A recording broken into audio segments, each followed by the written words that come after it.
कशा मजेत ना. स्वागत आहे तुमचं आमच्या चॅनलमध्ये, ज्याचं नाव आहे युनिक आदी. किती मस्त जमलेलं.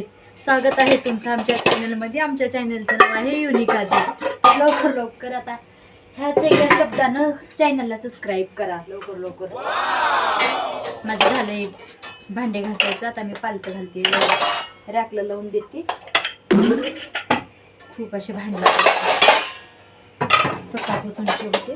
मी घासून लई वेळ झाला. मी सकाळी घासले होते कारण पाणी नितरायसाठी ठेवले होते बाहेर. आता पाणी नितरायला समजा एकटाच ठेवून देते रॅकला. कारण थोड्या वेळाला लेकरं काढून पूर्ण भांडे आता आदर्शाला म्हणजे मग घासायला लागते. वरी असलं तर मग जास्त काढणार नाही. पूर्ण आदर्श माझ्या बहिणीचा मुलगा आला म्हणजे तो पण ह्याच्यानंच खेळतो, भांड्यानंच.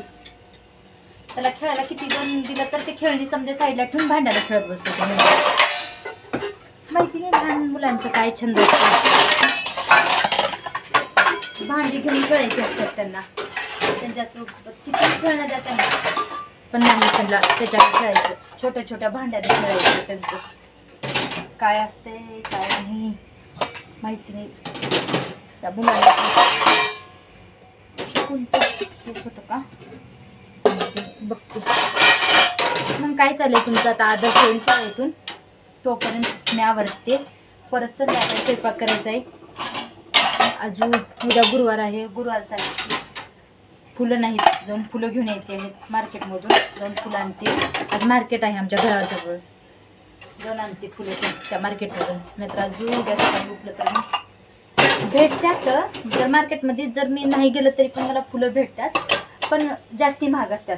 20 रुपयाला एवढंशेच देतात त्यांनी. आज 10 रुपयाला असं एक कॅरीबॅग भरून ठेवतात. त्याच्यात 3-4 कॅरीबॅग आणलं तर एक आठवडं जाते. 40 रुपयाचे आणले एक आठवड्यापर्यंत निवांत. 40-50 रुपयाची. तसं आधीमध्ये संपलं तर मग आज एक मार्केट असते शुक्रवारी, त्या मार्केटमधून आणायचं. पण शुक्रवारचं मार्केट दूर आहे आमच्या घरापासून. तिकडं जावं लागेल मला, पूर्ण रेल्वे स्टेशनकडं. बघते जर झालं शक्य तर एक शुक्रवारी मार्केटला गेलं तर मग दाखवते तुम्हाला मी तिकडलं मार्केटचं कसं आहे काय नाही. मार्केट दाखवून आणते तुम्हाला पण माझ्यासोबत घेऊन जाऊन. आधीचं चाललंय जेवण. जेवलास कधी? हां काय जेवलास? हां आधी जेवण करायला. काय जेवलास म्हणजे मसुरीची डाळ भात. त्याचं बोलणं. हे बघा झालं माझे रॅकला भांडे लावून खाली केलं एकदम. झालं एकदाच आता आवडते.